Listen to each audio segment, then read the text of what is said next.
po natin si Lord. Kamusta po kayo? Ayan, alam nyo ho ay medyo maulan, kaya yung iba ay nagpaalam na hindi sila makakapunta. Pero sa biyaya naman po ng Diyos, sila naman po ay nanunood sa ating FB Live. Praise God. So sa lahat po ng nanonood sa ating FB Live, sa ating pong mga part ng ating international ministry, welcome po sa ating Sunday service. God bless you. Ayun po, sa biyaya ni Lord, we have an international ministry. We call it international. Bakit po? Dahil marami po tayong mga member na nasa ibang bansa. And malalayo ang mga JA1 churches sa kanila. Yung iba ay oras ang pagitan ng biyahe. So, hindi sila na maka-attend sa church. That's why tayo po ay gumawa ng ministry for them. Na once a month, sila po ay ating mini-meet online. Kaya po, kung meron kayong anak or A-group or alam nyo pong kasama sa ating church family, at hindi pa po sila, kumbagay sabihin na natin ay wala pa po sila sa GC na iyon, I encourage you, kayo po ay lumapit, magsabi po kayo sa mga A-group leaders, magsabi po kayo sa ating mga ministry head, at sila po ang mag-a-add doon sa GC para naman po sila ay magkaroon ng community ng kung saan kahit sila ay malayo, para silang malapit. Amen? Palakpakan nga natin si Lord. At nung ito ho ay binuksan natin nung isang pinagplanuhan last year, itong ating international ministry, I know it is a preparation from the Lord. Amen po ba? Dahil pag ang Diyos ay meron ng ibinababa sa atin, just like yung ating pong anointed professional, hindi pa naman yung tunay na nag-exist, pero si Lord ay meron na nilalagay sa heart natin, I know merong gagawing matindi doon ng Panginoon. Amen? Kaya kahit wala pa, nagawa na agad tayo ng ministry.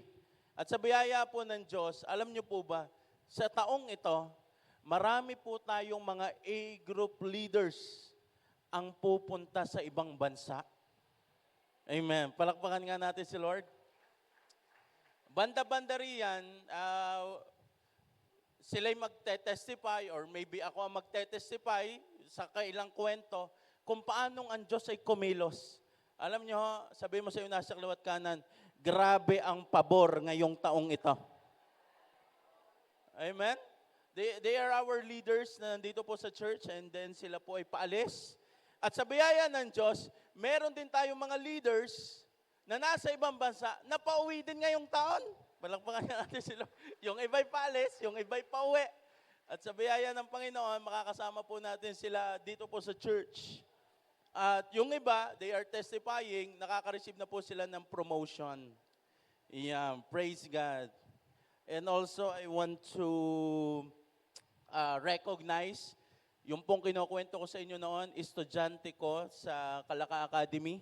And then sa biyaya ng Diyos, pagpunta niya po sa New Zealand, sa biyaya ng Panginoon, isa po siya sa mga youth na ginagamit ngayon sa JE1 New Zealand. Pumunta po siya ngayon dito. Umuwi, hello Jonah, kaway ka naman sa kanila. Yung po ang estudyante. From Kalaka pa po yan. Katabi po ay si Patricia.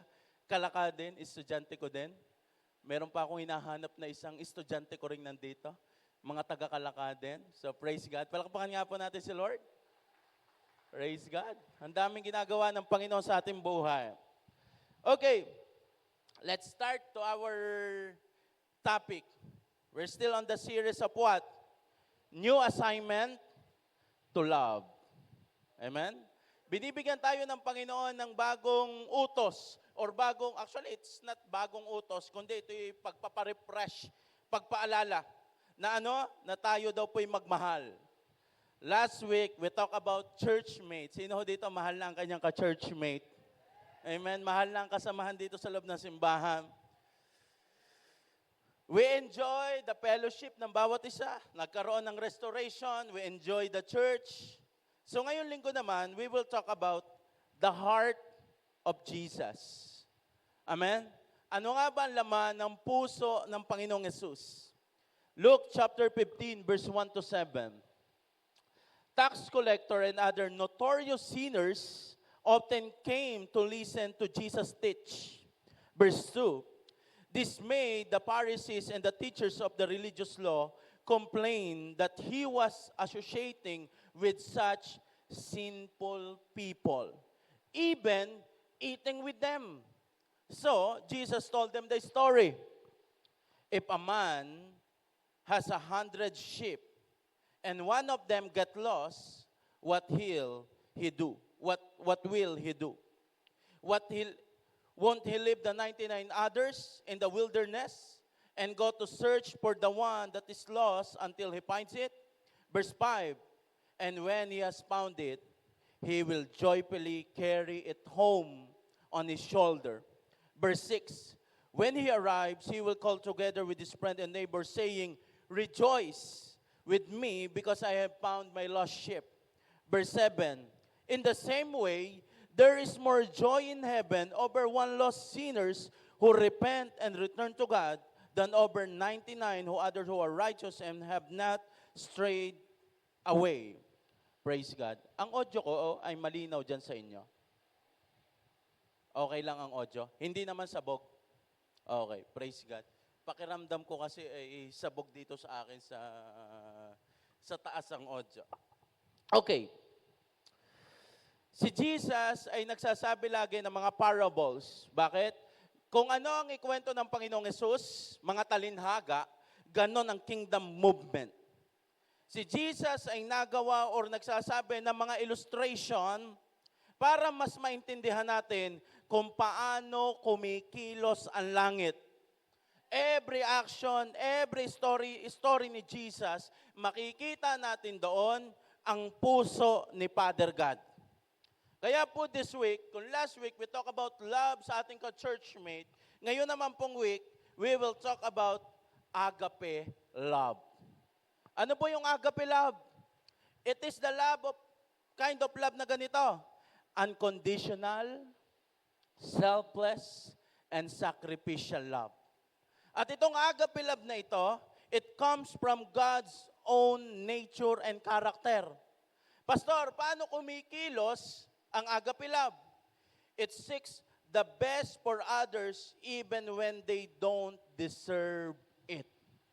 Ang agape love ay laging nag-iisip ng ikabubuti ng taong ito, nagbibigay ng best sa taong ito, kahit yung tao na yun na hindi na deserving sa pagmamahal na yun. That is what we call agape love. It is sacrificial, unconditional, selfless. I know marami sa atin nag-expect, kailan po pastor ang topic ng romantic love? Ano ba romantic love? Yung pong yung jowa-jowaan, kailan po natin pag-uusapan niyan? Meron tayong specific na week diyan. Pero yan ay age by age, yan ay depende sa edad. Meron tayong age bracket diyan. Ang ating pong adult, meron na mga yang gaganapin sa February 27. Tama? Feb 27, that is Friday. Yun ho ay maraming mag-asawahan ang parang ikakasal uli. Yeah. Yun po ay sa mga may asawa na. Ang AP naman, anong ganap nyo?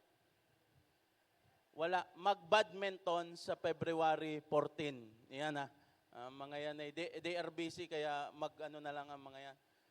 Ang youth, mag-aral muna. Okay. This week ay tuturuan tayo ng Panginoon. Paano nga ba magmahal ang Panginoong Yesus? Paano nga ba niya pinapakita ang kanyang pag-ibig? Based sa Luke chapter 15 verse 1 to 7. Number 1, He seek the lost. Ganito po magmahal ang Panginoon. He seek the lost. Hinahanap niya ang nawawala. Luke chapter 15 verse 1 to 2. Tax collector and other notorious sinners, grabe ang description, often came to listen to Jesus teach. Verse 2, this made the Pharisees and the teachers of the law complain that he was associating with such sinful people, even eating with them. Meron po 5 karakter na nabanggit. Una, ang Panginoong Yesus. He teach sa mga tax collector, notorious sinners, and doon din natin nabanggit na nandun din ang mga Pharisees and teachers of religious law. Bakit big deal sa mga self-proclaimed righteous na si Jesus ay kasamang nakain ng mga tax collector and sinners? Nakita nila sa verse 1, si Jesus ay nandoon kasama. Ang description pa ay notorious sinner. Bakit big deal sa mga Pariseo, sa mga teachers ng mga religious law, na si Jesus ay kasama nila nakain? Dahil noong panahon nila, ang mga tax collector from the world itself, sila nagko-collect ng tax. Yung pala ang mga tax collector, taga-collect ng tax. Alam nyo na. Sabi mo sa'yo, alam ko na. Sila ang naniningil doon sa pag merong mga napasok, sila ang taga-singil, tolpi. Yun din ang role daw ng mga tax collector noon. Sila rin ang naniningil ng tax sa mga land. At binigyan sila ng authority na maningil ng higit sa kung ano ang dapat. Binigyan sila ng authority na maningil at magpatubo ng para sa sarili nila. Dahil sa ganun system, ang mga tax collector, sila yung mga, panahon na yon, sila yung mga greedy. Sila yung mga, ang tingin ng mga tao, kaya yumaman dahil yan ay corrupt. Noong panahon na mga yon, ang mga tax collector, maraming galit. Ang tawag doon ay mga traidor, corrupt, walang puso. At alam niyo po ba, ang mga Hudyo, mas gusto pa nilang makipag-usap sa taong walang Diyos kaysa sa mga tax collector. Kahit sa family nila, ang mga tax collector, hindi sila welcome. Ang mga tax collector nung panahon na yon, they are unworthy sa mga fellowship. Sino naman, Pastor, yung mga sinners? They are the people who caught in the act of sin. Sila yung mga taong nahuli sa akto na nagkakasala. Mga hindi nabubuhay sa kung ano ang gusto ng religion flow. Sila ang mga taong meron ng label dahil sa kanilang ginawa. So ibig sabihin, ang tinabihan ni Jesus sa verse 1, the sinners and the tax collector, sila yung sa society, sila ang rejected, sila ang nahusgahan, at sila ang separated. If we will assess, ang Panginoon ay Holy God. At ang Panginoong Hesus ay nag-claim na siya ang anak ng Panginoon. Kaya, yung mga Pariseo, ayusin ko lang talaga to, hindi talaga tumama sa akin. Kaya yung mga Pariseo, on that time, hindi sila sanay na, akala ko kaya rin ang Panginoong Hesus. Ang thinking nila, dapat ang Panginoong Hesus kasama nila sa temple. Yung mga Pariseo, why? Because ang mga Pariseo, mga teachers ng mga religious of the law, they are expert. Alam nila ang mali, alam nila ang ano. They are always sa church, associating with people. Pakiramdam nila sila'y banal. Pakiramdam nila sila ang kinakausap ng Panginoon. Kaya, nakakabigla yon sa kultura nila. Itong Diyos na ito na sinasabing siya ang anak ng Panginoon. Bakit ito nakikisama doon? Parang hindi ito bago, hindi ito normal na mayroong isang Diyos na makikisama sa makasalanan. Dapat ang Diyos ay nandoon kasama ng mga expert sa law. At dito natin makikita ang tunay na puso ng Panginoon. Hindi siya nag-stay sa kung ano ang sinasabi ng religious law. Pinakita ng Panginoon ang tunay na heart ni Jesus. Ano yon?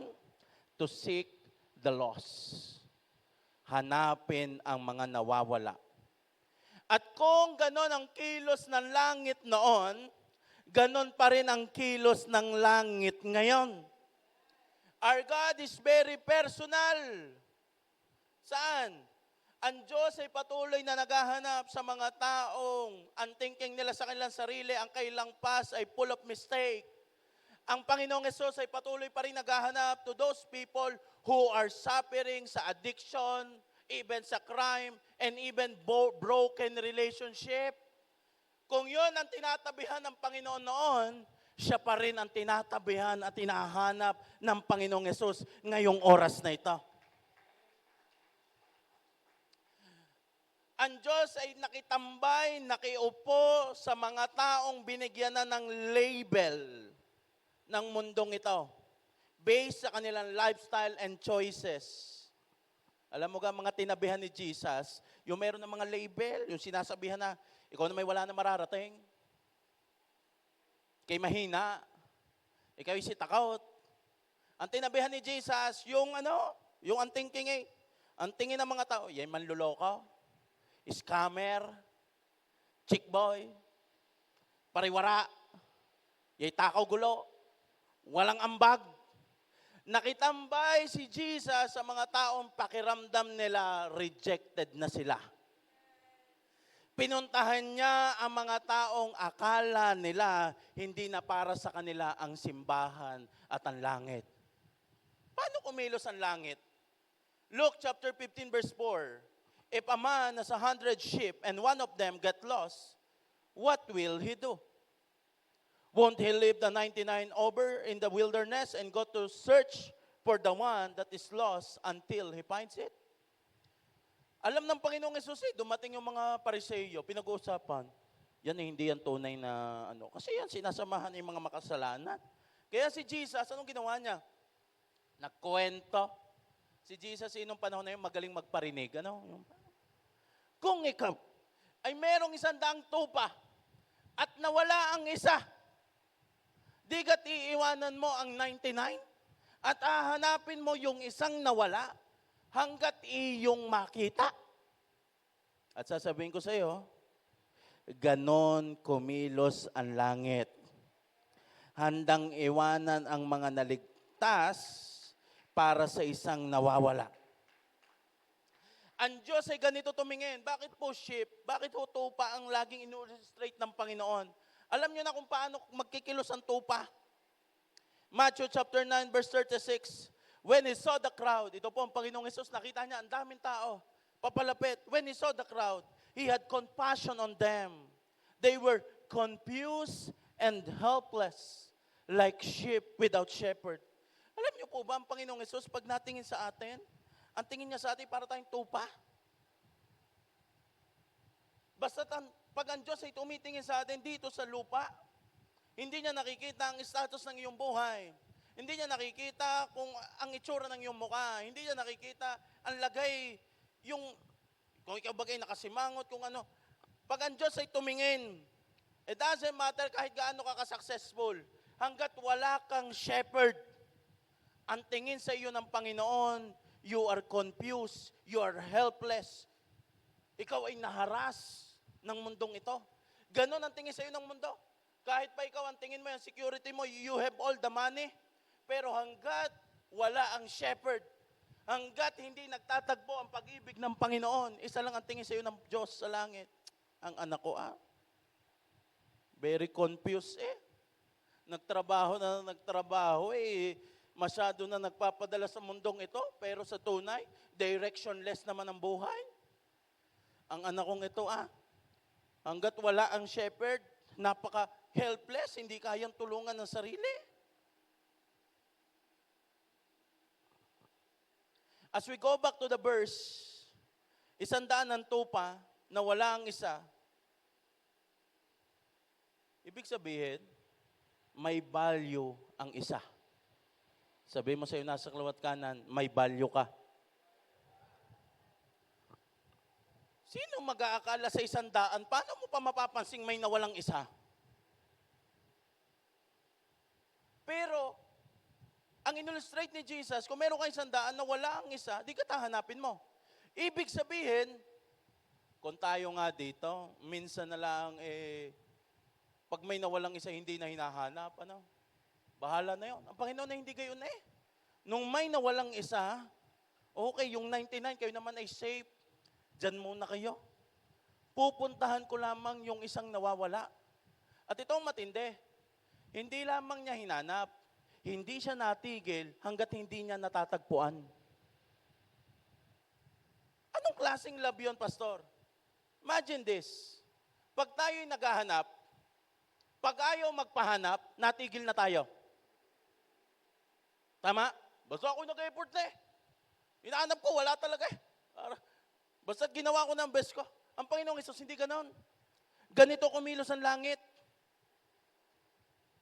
Pag may nawalang isa, hindi lang hinanap. Hinanap hanggang matagpuan. Ulitin ko. Hinanap hanggang matagpuan. Yung love na intentional. Hindi yung wala na, nasilip ko na, wala na yon, ang mahalaga meron 99. Hindi ganon. Hindi nabalik sa lugar na yon hanggat hindi nahanap.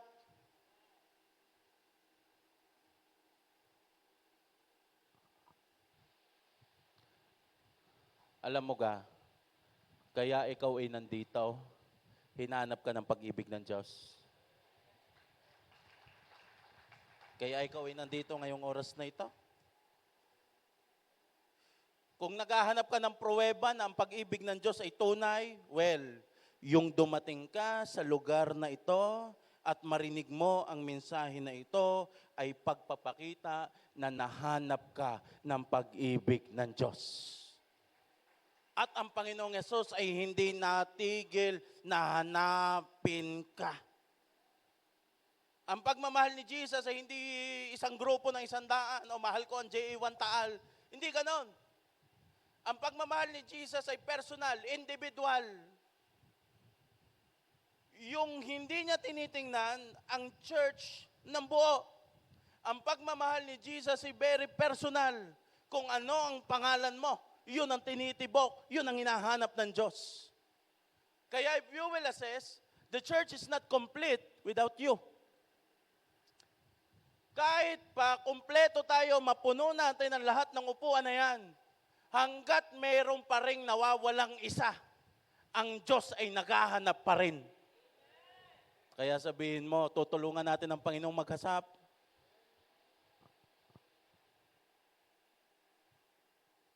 Kaya kung ikaw ay nandito sa church na ito, pumunta ka dito at pakiramdam mong ikaw ay LBC. Sino ho dito familiar sa LBC?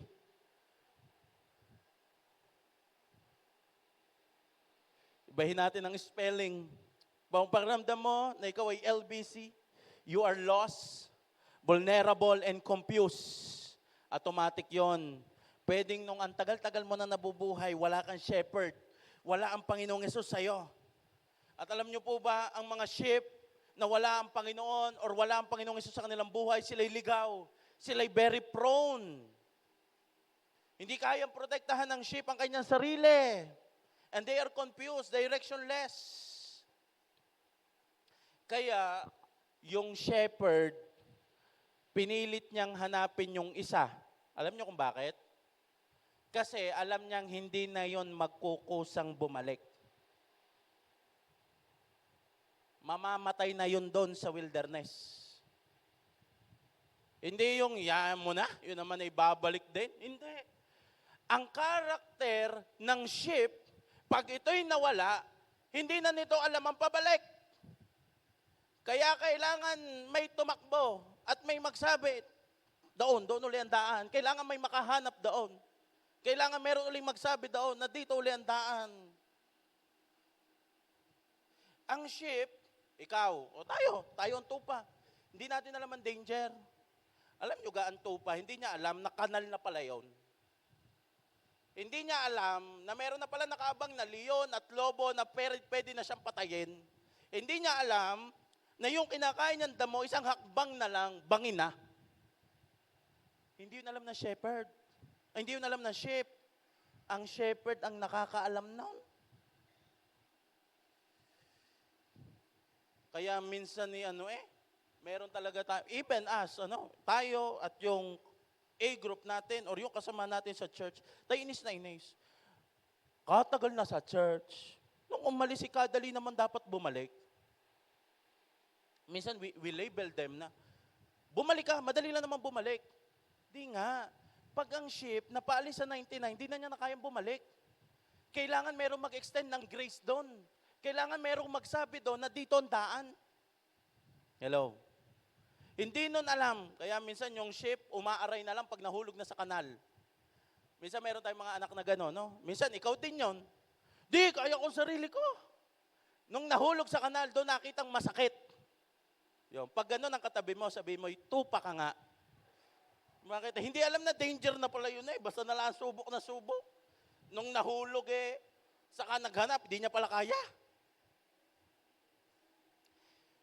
Kung pakiramdam mong ikaw yung LBC, you are lost, vulnerable, and confused, this is the good news. Hari na ang nagdala. LBC, hari ng padala. Ang atin, LBC, hari na ang nagdala. Ibig sabihin, ang Panginoon na ang bumaba, ang langit na ang nag-offer, ang Panginoong Hesus na ang umabot. Walang malayong tupa sa naghahanap na shepherd. Ibig sabihin, walang malalim na kasalanan sa pag-ibig ng Diyos na handang umabot. Kaya kung paramdam mo parang pagkakalayo-layo mo na, well, sasabihin ko sa iyo, isang hakbang lang pabalik. Nandyan na ang iyong shepherd. Handa kang ibalik, handa kang hanapin. Pastor, hindi ako makarelate. Dahil hindi naman ako lost. Ba, sino dito hindi na lost? Talagang ako born again. Hindi ako makarelate. Natagpuan na ako. Now, ay anong mga role ng mga natagpuan na? Ano ang mga role ng mga natanggap na ang pag-ibig ng Diyos? John chapter 10 verse 16.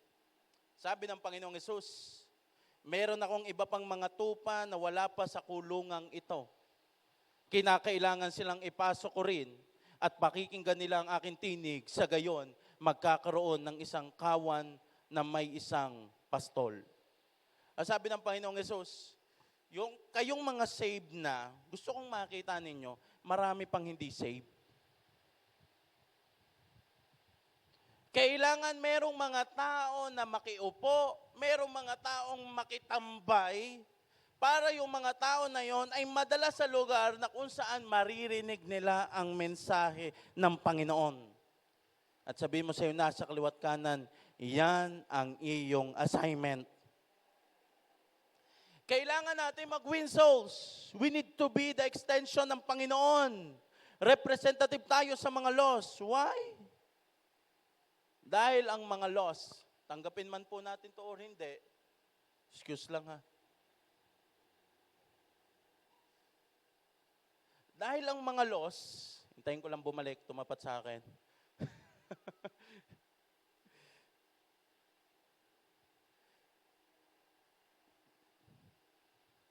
Yan.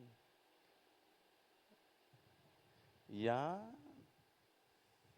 Naano ako nadadala ako ng tinuturo ko kaya now, yung mga taong wala pa sa church, ang pinamumukha ng mundo ay ganito. Hindi na sila tanggap sa church. Why? Yun nga mga Pariseo, yung mga religious leader, pinagmukha ng mundong ito na ang simbahan ay kalaban ang makasalanan. Kaya ang Panginoong Hesus, binago niya, hindi ganoon, hindi ako tatambay sa simbahan, ang tatambayan ko yung makasalanan. At if we will assess on the verse 1, ang tax collector, ang mga notorious sinners, sila ay nakikinig ng gospel. Nakikinig sila ng teaching ni Jesus. Wala sila sa simbahan. Paano sila nakakarinig? Kasi ang Panginoong Hesus ang bumaba. At ikaw, kung nasaan ka mang workplace mo, kung nasaan ka mang lugar na yon, ay magiging extension ng Panginoon na may mahanap ang pag-ibig ng Diyos sa pamamagitan mo.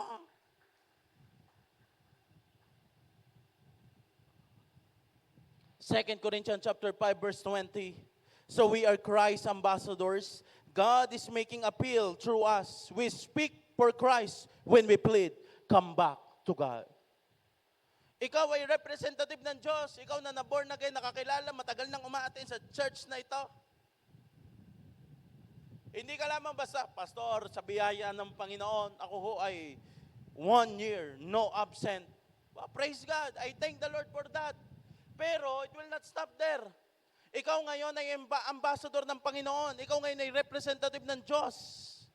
At ang sinabi doon, God making His appeal, hindi sa pamamagitan ng dolphin, hindi sa pamamagitan ng puno, Hindi sa pamamagitan ng pose at ng politician. God is making His appeal through, kanino? Us. Ikaw na mayroong banal na espiritu, ikaw ang tumanggap, yung mensahe ng Diyos, yung puso ng Diyos, ay lumalabas, tayo ang nagiging daan. Kaya nga, we speak for Christ. Hindi ka nag-speak para sa sarili mo. We speak for Christ. And we plead, come back to God. Kaya pala, pag meron kang gustong iwin, yung sinasabi mo, come back to God, hindi na ikaw yon. Ang Diyos na yon at ginagamit ka ng Diyos. Marami pang nasa labas. At sinong gagamitin ng Diyos para mahanap ang mga yon? Sabi mo sa'yo, nasa kalawat kanan, ikaw. Nahanap ka na eh. Pero kung hanggang ngayon, ligaw ka pa, magpahanap ka pa uli. Are you getting the point? Next, number 2. Paano magmahal ang Panginoon? He rescued the lost. Yung makita, yung sheep, that is good. Pero hindi lamang niya basta nakita ang sheep. Ni-rescue niya ang sheep.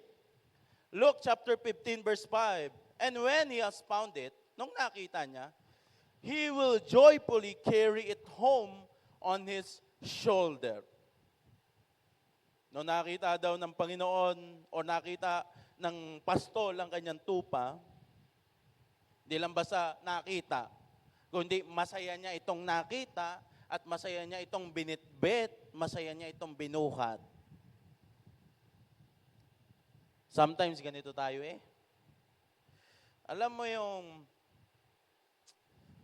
may hinahanap ka, tapos nung nakita mo na lahat, galit ka pa din. Yung paragang,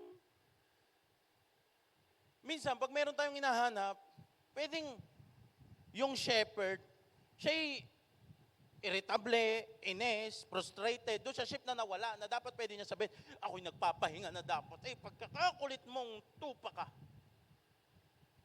Pero, nung nakita niya ang sheep, siya'y masaya.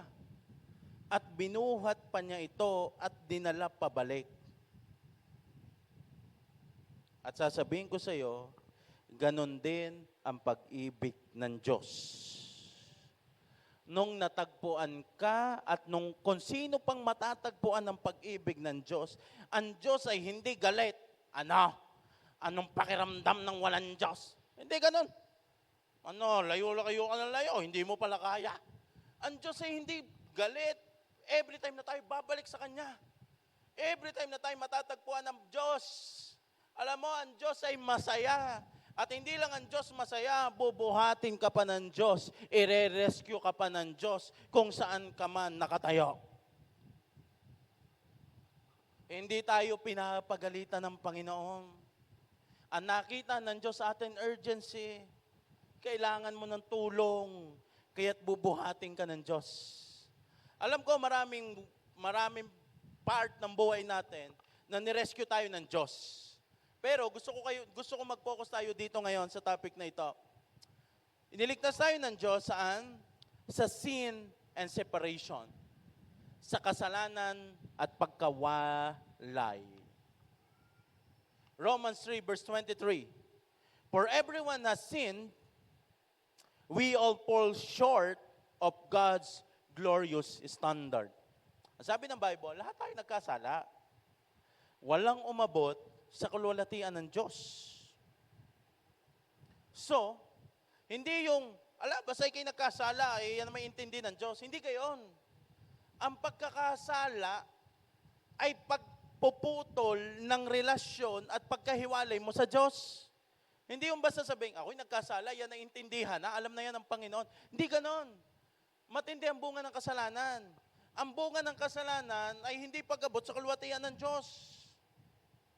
Ang relationship natin, ang nasira, accept it or not, ang kasalanan na ginagawa natin, ang nagbibigay ng shame, kaya tayo nalayo sa Diyos. Tingnan niyo po ang first reaction ni Eva at ni Adan. Nung sila'y nagkasala, nung dumating ang Diyos, ano kailang ginawa? Sila'y nagtago, sila ay nagtatakbo, sila'y naiwas. At yan ang ginagawa ng kasalanan sa ating buhay. The more na tayo na-involve sa kasalanan, the more na nahihiya tayo lumapit sa Diyos. Kaya every time, ang ating tendency, pag nandyan na ang presence, instead na i-embrace natin ang presence, nako, yung power of sin and separation, ang magsasabi sa'yo, umiwas ka, ikaw matakot diyan, hindi ka karapat dapat diyan. Yan ang ginagawa ng kasalanan. Sineseparate tayo sa presence. Tandaan mo ito, pag ang isang tao ay alipin ng kasalanan, hindi lamang siya basta nagkasala, namimiss niya ang pinaka-importanting relationship. At ano yon? Yun ang relationship niya sa Panginoon. Isaiah 59 verse 1 to 2. Tingnan nyo, si Yahweh may kakayanan upang iligtas ka. Hindi siya bingi upang hindi marinig ang iyong hinanaing. Verse 2, ang masama ninyong gawa ang dahilan ng pagkawali nyo sa Diyos. Nagkasala kayo, kaya hindi nyo siya makita at hindi niya kayo marinig. Ibig sabihin, ang sin ay nagbibigay ng napakalaking wall sa atin. Ang sabi sa verse 1, hindi mahirap sa Diyos na tayo abutin. Hindi mahirap sa Diyos na tayo tulungan. Ang problema, kaya hindi makapenetrate ang help. Kaya hindi makatulong mightily ang Diyos dahil merong kasalanan na naghahadlang sa atin. Kaya hindi natin siya makita at hindi niya tayo marinig. Kaya minsan ako kayo nakikita pa ng Diyos. Why? Because there are power of sin na nagpuputol ng ating relasyon sa Diyos. Imagine kung walang kasalanan, mararamdaman natin ang complete access sa Diyos. Yung design na tayo pala ay kayang-kayang tulungan ng Diyos, na tayo pala ay kayang-kayang makita at marinig ng Diyos if there is no sin. At ito matindi, hindi lang ang sin nagbibigay ng wall. Ang kasalanan din ay nagbibigay ng authority sa iyong buhay. Romans chapter 6 verse 23, sapagkat kamatayan ang kabayaran ng kasalanan. Hindi natin pwede sabihin, ay basta ako'y nagkasala, ano na yon, yan ay okay lang. Hindi lang ikaw nahiwalay sa Diyos. Uulitin ko, pag isang tao ay alipin ng kasalanan, hindi ka lamang nahiwalay sa Diyos. Merong singil ang kasalanan, and that is death. Kamatayan. Alam nyo guys, sa mundong ito, sa atin, paano kumikilos ang mundong ito? Pinipilit alisin ng mundo na tingnan na ang kasalanan sa harapan ng Diyos ay maglilid sa pagkahiwalay at kamatayan. Yun ang mabigat na ano ng kasalanan. Separation sa Diyos, ang bunga ng kasalanan ay kamatayan. Ang sinasabi lamang ng mundo'y ganito, ang tunay na kalaban mo sa kasalanan ay konsensya. Tama? The battle is not between God and evil. The battle is between sa iyong inner self. Pag ako'y nagkasala, ang una mo agad naiisip, masakit sa dibdib. Nakakonsensya. Alam niyo, ang babaw ng value ng sin. Kung ang thinking lang natin, kaya ayaw natin magkasala, ay dahilan tayo makukonsensya. Makakawala ng peace sa loob. Alam niyo po ba, behind that konsensya, ang tunay na nawala sa iyo ay ang separation mo sa Diyos. At bunga nun ay kamatayan. Pero hindi na doon pinapaabot ng kaaway. Ang pinapamukha lang sa iyo ng kaaway ay konsensya.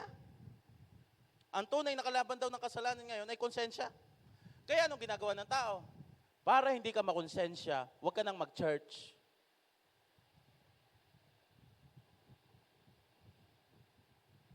Hello? Huwag ka nang makipagtagpo dyan sa leader mo na lagi kang, anak, alam mo bang ang Panginoon? Kung walang magpapaalala sa iyo na mali ang iyong ginagawa, then malaya kang makakagawa ng mali. Kaya if there's no one na magsasabi sa iyo na, ganito, ganito, ganito, ano pang maglalaban sa iyong inner self? Nakikits niyo ako? Ano pang maglalaban? Kaya ang ginagawa ng kaaway ngayon, ang pinapamukha lang sa atin ay ganito. Ang kalaban mo ay konsensya. Pero nakakalimutan natin na ang totoo pala nating kalaban nang dahil sa kasalanan ay ang separation sa Diyos at the same time ang kamatayan pag wala siya. Akala natin ito'y labanan lang sa inner, pero ito'y labanan ng eternal.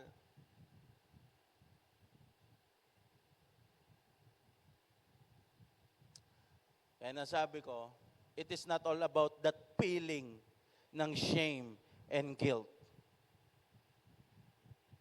Pag ang isang tao ay naging alipin ng kasalanan, yun ay separation sa Diyos. Pagkawala ng kanyang spiritual life, at yun ay eternal death. Mas mataas ito kaysa sa iyong konsensya. Sabihin mo sa iyo, nasa kaliwat kanan, malalim ang pinaghulugan mo. Amen? It's not all about konsensya. Hindi yun konsensya lang. There is something about that. Malalim ang pinaghulugan natin. Merong sin at merong separation. At ano ang pagmamahal ng Panginoon? Matthew chapter 1 verse 21. When she will have a son, ito po si Mary, and you are to name him Jesus. Papangalanan mong Panginoon. At ano ang role ng Panginoong Hesus sa ating buhay? He will save His people from their sins. Ang Panginoong Hesus ay pumunta dito, ang kanyang role ay iligtas tayo sa kapangyarihan ng kasalanan. Romans chapter 8 verse 3. The law of Moses was unable to save us because of the weakness of our sinful nature. Yung batas ni Moises, na bumili ka ng tapioca at spam musubi. Hindi kaya nun tayong iligtas. Why? Because of our sinful nature. So, God did what the law could not do. He sent His own Son in the body like the bodies we sinners have. And in that body, ito daw, ang Panginoong Hesus, yung hindi kayang gawin ng tao, ang Diyos ang gumawa. Yung pinasuot sa Panginoong Hesus, ang katawan natin, kagaya nito, physical body, katawang makasalanan, yun din ang pinasuot. And in that body, God declared an end to sin control over us by giving a son a sacrifice for our sin. Ano ibig sabihin nun? Dahil sa katawan ng Panginoong Hesus, sa inoffer niyang katawan, tinapos niya ang kapangyarihan ng kasalanang umaalipin sa atin. So, pastor, ano ngayon ang role natin? Alam na natin ang salvation. 2 Timothy chapter 4 verse 2. Preach the word. Be prepared in season and out of season. Ikaw na alam na ang kaligtasang ito, na tayo ay separated na sa ating mga kasalanan, pero salamat sa Panginoong Hesus, tinapos ang kasalanan na iyon. Ano ang sinasabi ng Diyos? Be prepared. Share the gospel. Can you imagine? Yung iyong mga ginagawa na yan, nakakala mo walang dating, pero meron palang mga taong natatouch sa pamamagitan mo. Kaya sabihin mo sa iyo, nasa kaliwat kanan, preach the word. Sabihin, i-share mo nang i-share si Jesus. Bakit? Kasi hindi lamang yan para bumait. Alam mo ang thinking ng mga tao, makapunta nga sa church. Dalhin mo nga yan sa church para bumait. Yun ang mindset ng mga tao, no? We go to church, we bring people to church kasi mas malaki ang pagliligtas na ginagawa sa kanila ng Panginoon. Hindi lang yan para bumait, kung hindi, binibigyan niya ng assurance sa buhay pagkatapos nito. Kaduktong po niya, number 3, He restores the relationship. Luke chapter 15, verse 6 to 7, when He arrived, ito na, yung nakita na ang tupa, binuhat. When He arrived, He called together His friend and neighbor, saying, rejoice with me because I have found my lost sheep. Verse 7, in the same way, there is more joy in heaven over one lost sinners who repent and return to God than over 99 others who are righteous na hindi naman daw napahamak. Alam niyo po ba? Grabe ang description ng langit. Iniligtas Ano mo yon? Mas masaya't nagdiriwang ang langit sa isang nagbalik loob sa Panginoon kaysa sa 99 na ligtas. We will assess. If we go to the church, kung ang goal natin ay mapasaya ang Diyos, being part of ministry is good, worshiping Him is good, pumunta ka sa church, that is good. Pero, pag parte ka ng worship, pag parte ka sa church itself, ikaw lang din ang nagbe-benefits. Para sa'yo yan eh. Kaya ka nagwo-worship, para sa'yo yan. Yes, you worship God, pero meron ka rin diyang benepisyo. Getting the point? May balik din niya sa'yo. Habang nagwo-worship ka, pinapalakas ka ng Diyos. Habang nagwo-worship ka, pinagtatagumpay ka ng Diyos. Pag bumaba ang presence, mas tubo ka pa kaysa sa effort na ginawa mo. Are you getting the point? Pero, ang sinasabi dito ay ganito. Kung gusto pala nating ang langit ay magdiriwang, ay kailangang merong isang mag-repent. Hello? Mas masaya daw ang langit sa isa. Imagine, that is 99. Mas mahalaga pa rin itong isang ito na nag-repent, na bumalik sa Panginoon kaysa sa 99 na save na.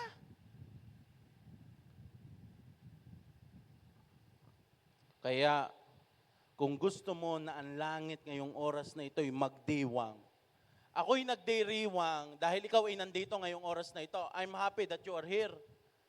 Pero, hindi naman tayo nandito para magpasayahan lang. Ang isa sa goal natin, mapasaya natin ang Panginoon. Kaya kung gusto nating ang langit ang magdiwang, kailangang merong isang mag-repent.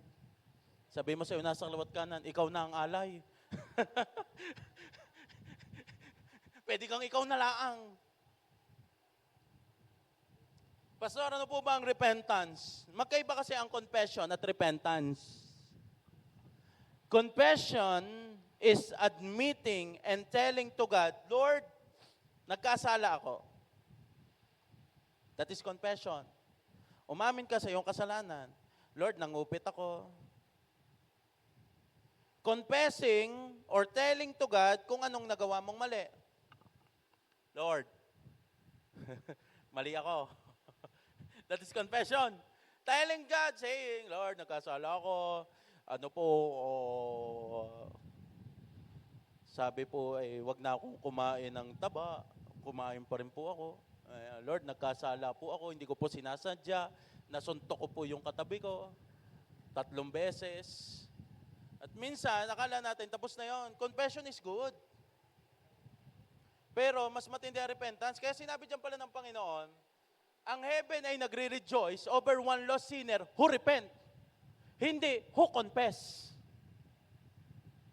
Kasi, pag sinabing who confess, pag pumunta ka dito sa church, ikay nagkukumpisal. Tama? Oo nga, Lord. Alam ko, Lord, nagkasala. Kaya ka nga napunta sa church ang thinking mo'y magbabawas ka ng kasalanan. Tama? Pupunta ka, birthday mo. Pupunta ka, magbabawas ka ng kasalanan. Pakiramdam mo lampas-lampas na. Nakikita natin ang church as a place kung saan tayo magko-confess. But the problem is this. Magandang tingnan ang simbahan a place of confession. Pero kung hindi mo nakikita ang simbahan bilang a place of repentance, merong mali. Dahil ang ginagawa mo lang sa confession ay nag-aalis ka lang ng konsensya mo.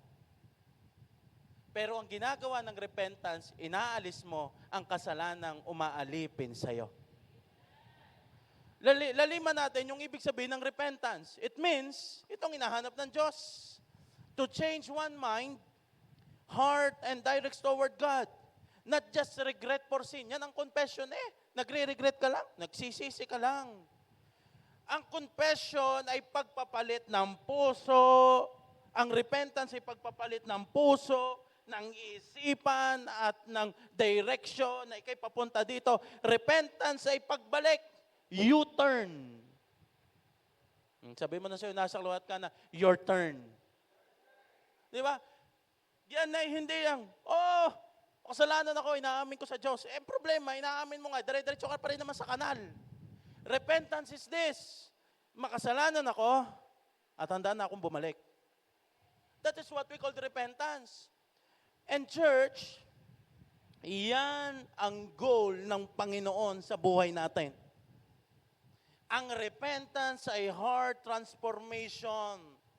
Yung matagpuan natin ang pagmamahal ng Panginoong Hesus, hindi para access na tayo magkamali. Matagpuan natin ang pagmamahal ng Panginoong Hesus upang tayo'y lumaya. Roma chapter 2 verse 4, O hinahamak mo ang Diyos sapagkat siya'y napakabait, matiisin at magpasensya. Hindi mo ba alam na ang kabutihan ng Diyos ang umaakay sa iyo upang magsisi at tumalikod sa kasalanan? Parang ganito sinasabi, mali ang tingin mo sa gospel Mali ang tingin mo sa kung gaano kabuti ang Diyos. Bakit? Inahamak mo alam mong mabait. Alam mong ikay tinitiis. Alam mong ang Diyos ay mapagpasensya. That is your access. Para ikaw ay bumalik sa dating ikaw. Ano sabi ng Panginoon? Hindi mo ba alam na ang purpose ng kabutihan na yan ay mag-akay sa iyo para ikay magsisi at tumalikod sa kasalanan? I pray, matagpuan natin ang pagmamahal ni Jesus na magbigay sa atin ng freedom at hindi access sa anumang uri ng kasalanan. I pray na tayong nandito ngayong oras na ito, matagpuan natin ang pagmamahal ni Jesus na magdadala sa atin sa life transformation. Like what I said, I'm happy na kayo ilang years na dito sa church.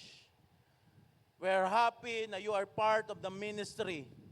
Pero hindi ito about just like being present, being part of the ministry. Ang tunay na kasiyahan ng langit ay kapag ang puso mo ay dinala mo na sa paanan ng Diyos at sinabi mong, Lord, ayaw ko na. Lord, sinusuko ko na. Lord, baguhin mo na po ang aking puso. That is our ultimate goal. Ang goal natin ay mabago ang buhay, lumaya sa kasalanan. Galatians chapter 5 verse 13, mga kapatid, tinawag kayo upang maging malaya, ngunit huwag niyong gamitin ang inyong kalayaan upang masunod ang hilig ng laman. We don't use our freedom to follow our heart. Di natin sinusunod ang ating kalayaan para sundin ang ating puso. Dapat ay hanggang dito na lamang, dapat ay hindi na pinapakilman. Ikaw na may sumunod. Si Lord naman ay ganito, si Lord naman ay ganyan. Namamali natin ang tamang gamit ng biyaya. Ang pagpunta mo sa church, it will not guarantee freedom. Ano magagaranti ng freedom? Your repentance. Yung pagsuko mo papalapit sa Diyos.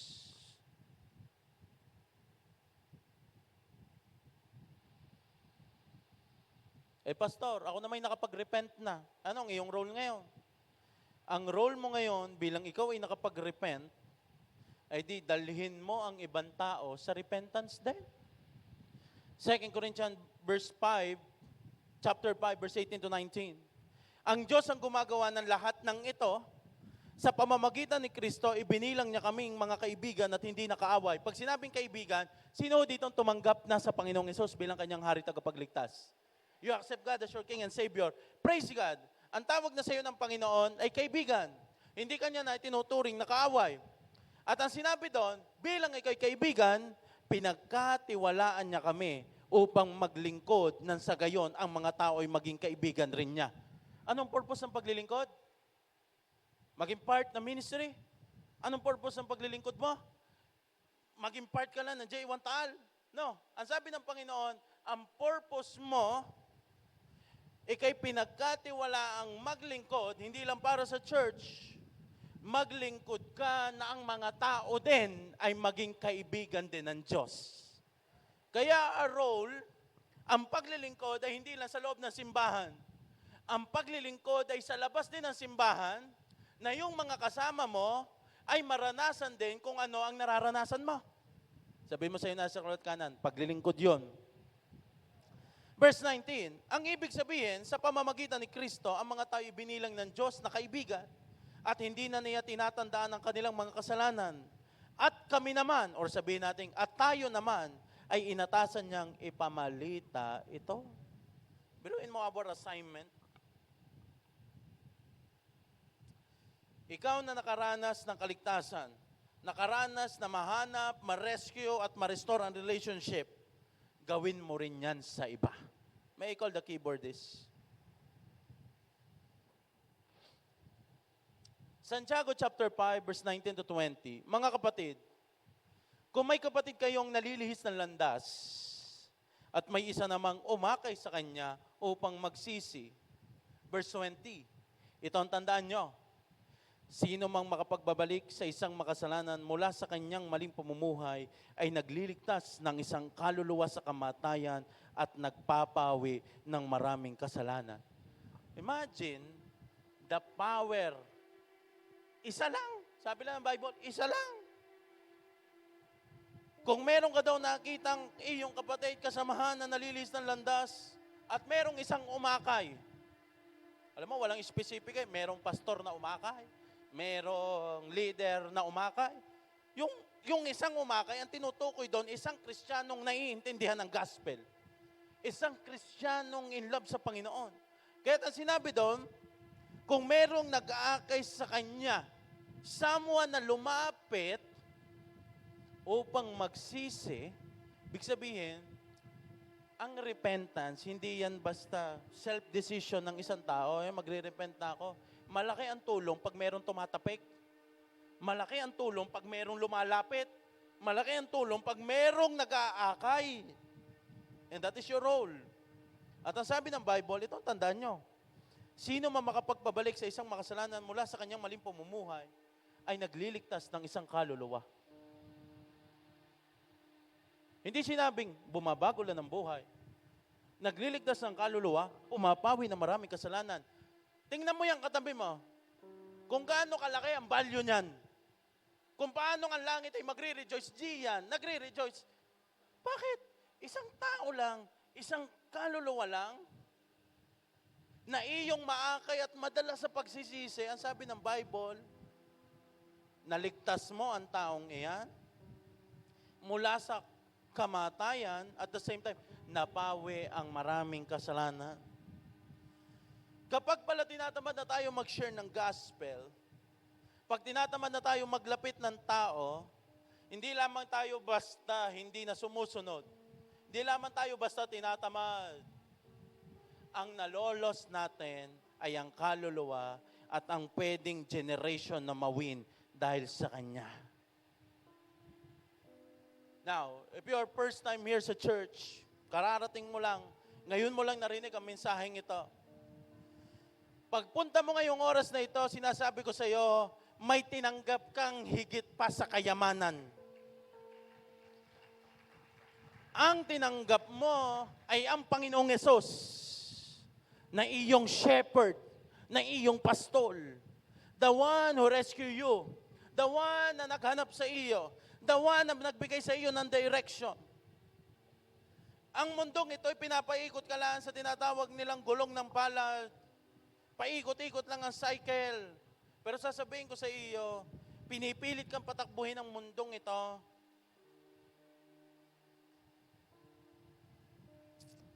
Para ipamukha sa iyo na sige, secure mo ang iyong buhay sa lupa, everything. Pero I tell you, ang tinanggap mo ngayon ay hindi ang security mo lang dito sa lupa. Ang tinanggap mo ay assurance mo sa langit. Ang tinanggap mo ngayong oras na ito ay ang Diyos. Matthew chapter 8, verse 36 to 37. And what do you benefit if you gain the whole world but lost your own soul? Is anything worth more than your soul? Sabi ng Bible, makamtan mo man ang lahat pero mapahamak ang iyong kaluluwa. What is the sense? Meron pa bang mas mahalaga kaysa sa iyong kaluluwa? Sino ho ditong may kaluluwa? May kaluluwa ka. Ibig sabihin, there is something in you na mas mataas pa ang value kaysa pagsamasamahin ang yaman ng mundong ito. Ganyan ka kahalaga. At sinasabi ko sa iyo, ang natagpuan mo ngayon ay ang Diyos, ang iyong shepherd na handang alagaan, iligtas ang kaluluwang iyon. There is more joy in heaven Isa lang ang mag-repent. There is more joy in heaven.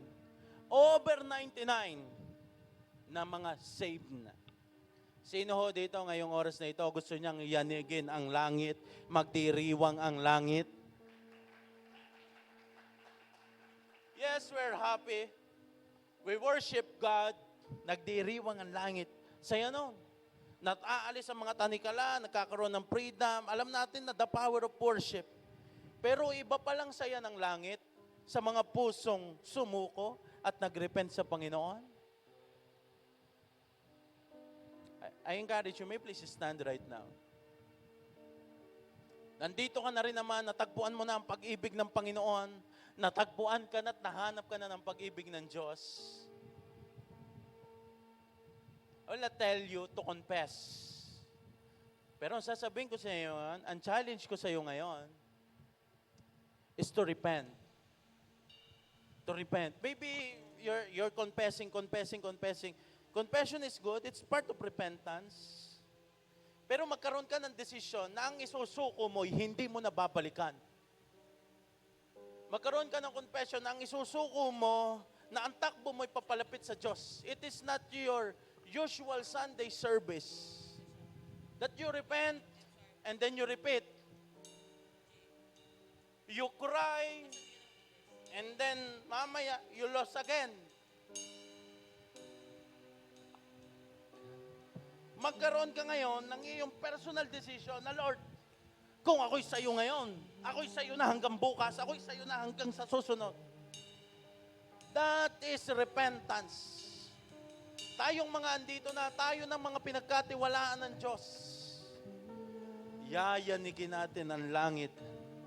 Hindi lang basta worship, kung hindi repentance. May please close your eyes. Just pray to God. Hinahanap ka ng Panginoon. May please just pray to God. And God is joyfully, masaya siya. Kapag nakita ka niya ngayong oras na ito, nakita niya yung puso, do not be afraid na parang hindi na ako kayang tanggapin ng Diyos. Parang wala nang mababago sa buhay ko. Parang ganito na ako. Yan ay label lang ng mundong ito. Pero ngayong oras na ito, hinahanap ka ng pag-ibig ng Diyos. Matagal ka nang hinahanap ng pag-ibig ng Diyos. And I thank the Lord na tagpuan ka niya ngayong oras na ito. At ngayong oras na ito, ang Diyos ay hindi galit. He is joyfully.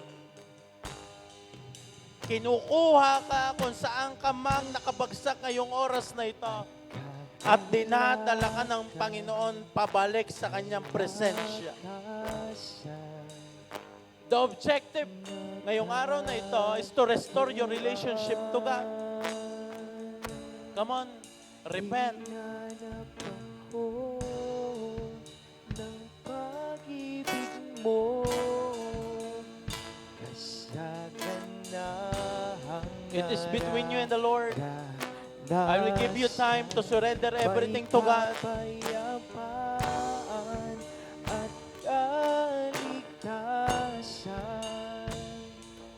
Jesus, ikaw ang kapahingan ko ng pag-ibig mo, kasaganahang nararanasan, may kapayapan. Ngayong oras na ito, i-commit mo ang iyong sarili sa Panginoon. Lord, ako'y sa'yo na. At gagamitin ako for your glory. For your glory alone. Lord, ako'y sa'yo na. At gagamitin ako upang ipamalita ang magandang balita. Kasaganahang nararanasan. Come on, sa lahat ng mga taong natagpuan ng pag-ibig ng Diyos. Sing that song.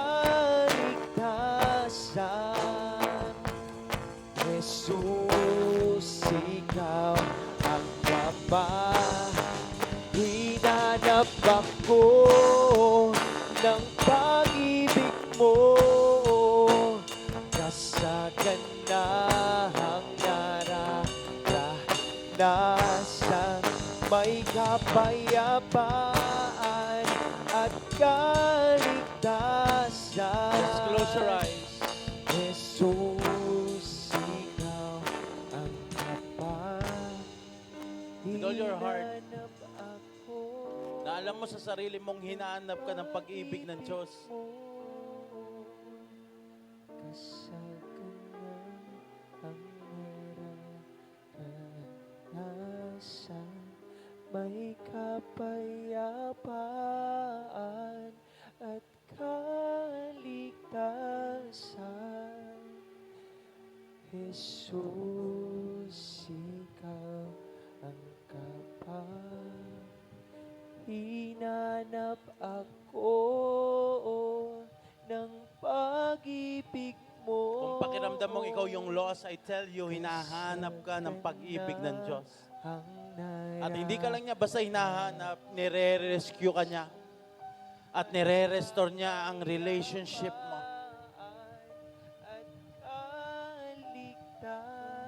Have a decision today. Not just confession. Kung hindi, complete repentance. Hinanap ako ng pag-ibig mo. And Lord, I pray, ang matindi mo pong pagsama, pagkilos ngayong oras na ito.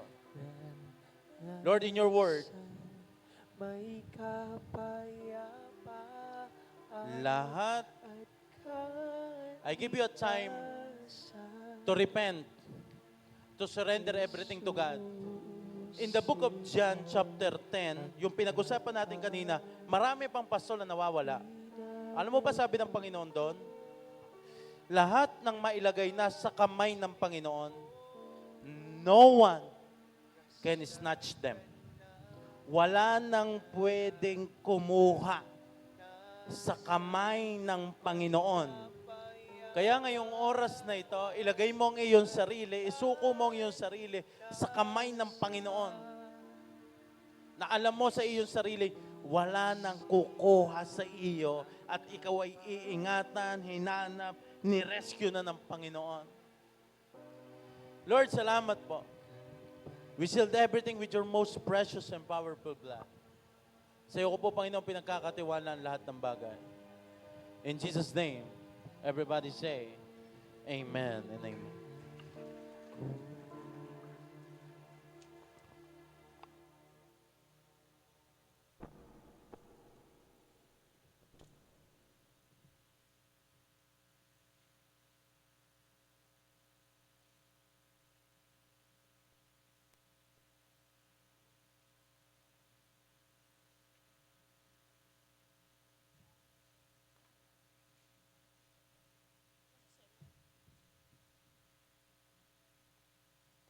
Praise God. Sige po, tayo po ay mag-proceed na sa ating pong tithes and offering. Alam ko po ang bawat isa ay excited ng magbigay. Kaya po, dyan po sa inyong mga upuan, nandiyan po ang ating pong mga envelope. You can personally write your prayer request, with faith and prayer. Sasamahan po tayo ng Diyos sa atin pong isinusulat dito. At alam ko po, if it's God's will at ang Diyos po'y generous sa atin, it will happen according to His will in riches and glory. Amen? So bago po tayo mag-pray sa tithes and offering, just a simple announcement. On February 21, meron po tayong Alab Conference. Para lang po ito sa mga taga-town satellite network churches. Ilan din po tayong churches? I think parang 15 churches or 16. Tayo po na magsasama-sama po doon. Our guest speaker will be Reverend Haniel Kerubin and Reverend Ito Inandan as well as Reverend Jojo Sevilla. So sila pong ating pong mga preachers at napakaganda po ng tema doon. We have our theme, Reach. Bagay na bagay po sa ating pong assignment ngayon, to love people and to reach them. Amen? So alam ko pong bawat isa ay handa na magbigay. Ganon din sa kasabay po namin sa online. I think ang media po pinipresent sa live ang atin pong online transactions for tithes and offering. So tayo po'y sama-samang manalangin right now. Let's close our eyes and bow our heads.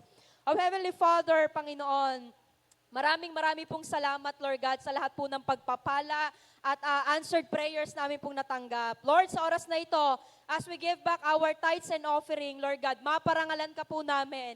And Lord, dalangin po namin ang multiplication ng aming pong resources, finances, ng blessings, promotion, increase, upgrade, and level up, Panginoon, at protectionan mo, Lord God, according to your word, lahat, Panginoon, ng salot, naaaligid po sa aming pong, Panginoong, finances and blessings. Lord, I declare every blessing that we will receive at lahat ng meron po kaming pagpapala ay na-enjoy po namin at amin pong ma-enjoy. In Jesus' mighty name. Lord, lahat ng prayer requests ng bawat isa shall come to pass according to your will. In Jesus' name we pray.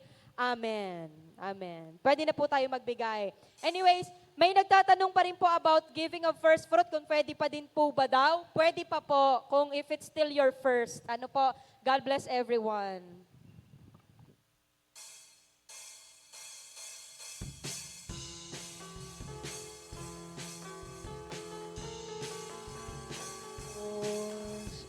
Pagpapala, pagpapala, pagpapala may lubos-lubos. Pagpapala, pagpapala, pagpapala may lubos-lubos. Pagpapala, pagpapala, pagpapala may lubos-lubos. Pagpapala.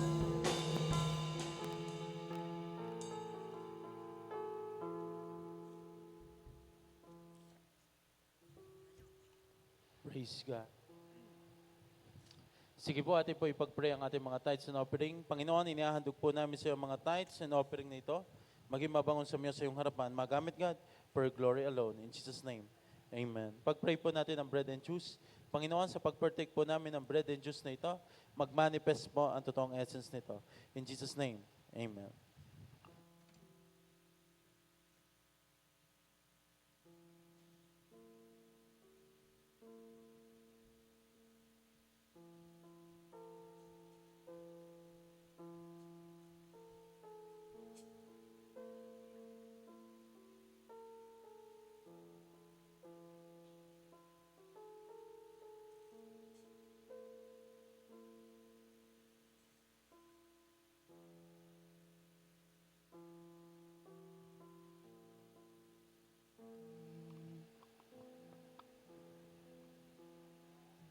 So desire my everything. Sige po, lahat po na meron na. Maaari na po kayong tumayo.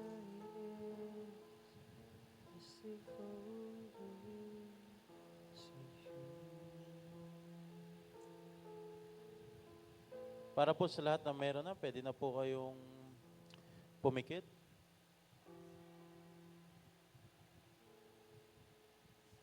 Panginoon, we honor you and we glorify your name. Father God, sa pagpartake po namin ng bread na ito, kami po'y nagpapasalamat sa iyong katawan na inihandog sa amin. And Lord, we claim kagalingan sa lahat ng sakit at karamdaman. In Jesus' name, amen.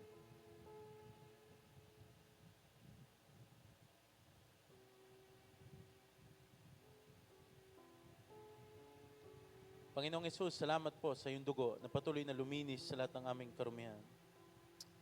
Mahal na mahal ka namin, paglilingkuran ka namin habang kami nabubuhay. In Jesus' name, amen.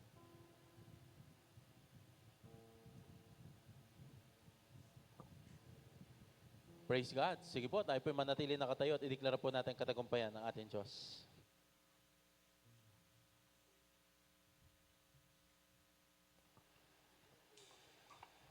Yes, Lord. Sino po dito yung mga na-blessed? Yes, siya. Patuloy po natin pasalamatan ng Panginoon dahil mahal niya tayo, hindi siya nagkukulang sa atin. Kaya ibibigay natin yung best na worship natin sa Kanya. Dahil ang biyaya ay atin ngayon tatanggapin. Yes, amen. Amen.